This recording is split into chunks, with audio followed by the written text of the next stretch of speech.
Today, I want to give you 7 questions you can ask in every job interview. You see, at the end of every interview, the interviewer is probably going to ask if you have any questions for them. And what you ask can tell them a lot about you as a candidate and whether you'd be a good fit or not. Plus, you'll learn something from them which will help you make an informed decision about whether you want to work there or not. Now, try to ask at least a few of these 7 questions on your next interview. Don't ask them all. And just because I say it's a good question here in this video, that doesn't mean that it's a good question for you to ask. So before you decide, make sure that it feels right for you and that you really want to know the answer. You see, if you don't care about the answer, then don't ask the question. You see, you only want to ask questions that are going to help you learn something about the company so that you can decide whether you want to work there or not. So let's get on with it. The first question is, how do you celebrate accomplishments and achievements here? And then, maybe you can list their name, here at ABC Corp, whatever. You see, this question helps you understand the company's culture and values. And knowing how the company celebrates successes can give you valuable insights into its priorities, such as teamwork, employee recognition, work-life balance. And you want to make sure that the company's values align with your own so that you can ensure that you're going to be joining a positive working environment. And it allows you to assess your fit within the organization. You see, different people have different preferences when it comes to celebrating achievements. And by finding out how this company celebrates their achievements, you can see if that style matches your own preferences. And this is crucial, for you to be happy there. Otherwise, you won't be happy there and you'll leave. The next question is, from your perspective, what does success look like or mean in this role? Now, first and foremost, asking this question helps you clarify the expectations for the role. It's essential to understand what the company expects from a successful candidate in terms of performance, goals, and key deliverables. And by asking this question, you're going to gain a better understanding of what you need to achieve to be considered successful in the role. And understanding success in the role allows you to assess if the position aligns with your personal goals and ambitions. And by learning about what success means in the context of this job, you can determine whether the role's objectives match your own career aspirations, which is crucial if you want to work there for a long time, be happy, and grow while you're there. Now, the next question is, could you describe the ideal candidate for this role? Now, first, asking this question helps you understand the company's expectations for the role, and it gives you an opportunity to learn the desired skills, the experience, and qualities that the hiring manager is looking for in their ideal candidate. And this information is invaluable in helping you tailor your responses to demonstrate that you possess these attributes.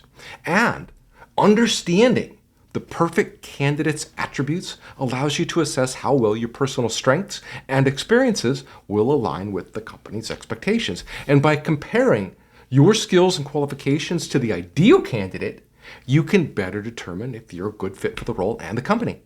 All right, let's move on to the next one.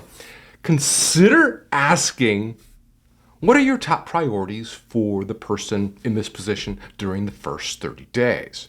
First, asking this question is going to help you focus on the immediate priorities of the role, and it's going to give you some insight into the most pressing tasks, projects, or challenges that you are going to be expected to tackle on day 1. And this understanding allows you to hit the ground running, so you make a strong first impression and you come across as a very valuable team member. And understanding the top priorities during the first 30 days is going to help you assess how well your skills and experiences align with the company's expectations. And by comparing your strengths to the tasks that you are going to be responsible for in this job, you can better determine if you're a good fit for the role and if you can deliver the results, on day 1. All right, the next question to consider asking is, when it comes to work, what keeps you awake at night? Now you might be thinking, Don, what are you talking about? Why would I want to ask a question like that? Well, asking this question helps you identify the challenges and concerns that the company is currently facing. And by understanding those obstacles that they are dealing with on a daily basis, you can better tailor your responses to demonstrate how your skills and experience can help address these issues and then contribute to the company's overall success. And second, Asking this question shows empathy and understanding, and it demonstrates that you're not only interested in the role, but you're also interested in the bigger picture, the overall well-being of the company. And this attitude can help you stand out from other candidates and create a stronger connection with the interviewer. All right, next question here that you might want to ask is, do you have any concerns about my experience that I could address for you right now? Now, you see, asking this question demonstrates a proactive approach and a willingness to learn from some feedback. And by seeking out those areas where the interviewer might have some concerns about you, you're showing that you're committed to self-improvement and growth, which is a highly valuable trait in any candidate, in any job, in any industry, except maybe, if you're a heart surgeon or something like that. And second, asking this question gives you the opportunity to address any concerns the interviewer might have about your application or performance. I mean, it's possible that the interviewer has some reservations or misunderstandings that they really haven't shared with you yet, and that way you can clarify or explain them, which can help put their mind at ease, and then that will increase your chances of being considered for the role. Now, the last question you might want to ask is, what values do you see in your company's leadership that have contributed to your success?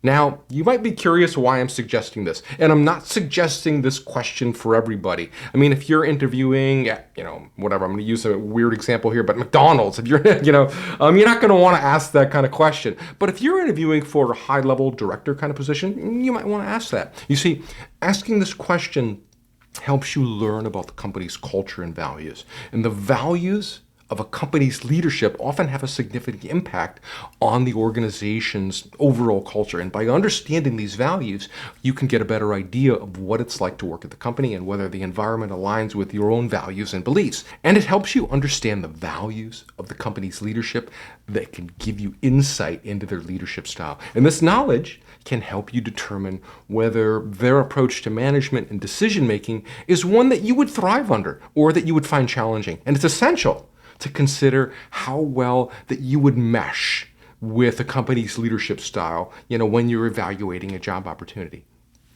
And there you have it, my friend. Those are 7 questions you might consider asking in a job interview. And like I said, don't ask them all. And better yet, sprinkle your questions, the questions that you have, and I'm sure you're going to have more than these 7, but the questions that you want to ask are the ones that will help you decide if you want to work there. And so what you want to do is sprinkle your questions all throughout the interview. Don't just wait until the end of the interview when the interviewer says, "So, Don, do you have any questions for us?" And you're like, "Well, I've got a whole list of them here from my buddy Don." And then you start rattling them through, and they're going to be like, "Well, I'm sorry, we only have about 10 minutes. So what you want to do is you want to ask your questions all throughout the interview. Now, you want to ask them in the context of the conversation that you're having throughout the interview. So you should have your list of questions that you plan to ask, and then during the interview, when it feels right, interject with one of those questions. Like after you give them an answer to a question, then maybe you ask them one of yours that's, somewhat related. Like, maybe they're asking you about leadership, and then you follow up with one of your leadership questions. And that's what a job interview is. It's a conversation. It's this back and forth. You ask questions, or actually they ask you questions, you ask them. Back and forth, back and forth. Now, I've heard from some of my clients where they went into a job interview and they tried to ask some questions and they were immediately shut down. They're like, "You'll get your turn to ask the questions at the end of the interview." Now, if it were me, I would feel just so disrespected if an interviewer said that to me, and I would walk out. You see, an interview is a conversation, and they are selling you, believe it or not, they are selling you on coming to work there. They haven't decided yet, but that's the whole point of the interview. They have an opportunity and they want to sell you on that opportunity, and they want to invite you into the organization. And the interview is just that conversation that helps determine whether there's mutual interest or not. So ask your questions throughout the interview, and don't feel shy about asking them. And I want you to feel comfortable, because if you get in there and you take one of these questions that I suggest that you answer, and you look at your paper and say, "What is your leadership style?" You don't want to ask it like that, because that means that you just went on the internet, you watched some videos, and you found some questions, and you're just throwing them at them. You don't want to do that. You want to rewrite these questions so that they suit you, so that they're your own questions. They belong to you, and you want to ask them in a very conversational tone, and you want to ask them without having to look at your notes and read them. You should be able to look them straight in the eye and ask them that question, and it should just sound natural, because that's what the interview is. It's a natural setting. It's a conversation between job seeker and employer. So there you have it, my friend. 7 questions you might consider asking. There are more. There are more questions. These are just some good ones. I actually, I have more in here. I actually have 13 questions and why you should ask them in this book right here. And you can get this for free from JavaInterviewTools.com. This also has the top 10 questions that they are going to ask you. They're probably going to at least ask you 7 out of 10 of these. And you can get this, for free from JavaInterviewTools.com/top10. My gift to you just for spending some time with me this afternoon. And hey, that's all I got. Good luck in your interview. And if you found this video helpful, give it a thumbs up. I'd really appreciate it. Share it with a friend and subscribe, and I'll let you know the next time I release a new video. We'll see you. Bye-bye.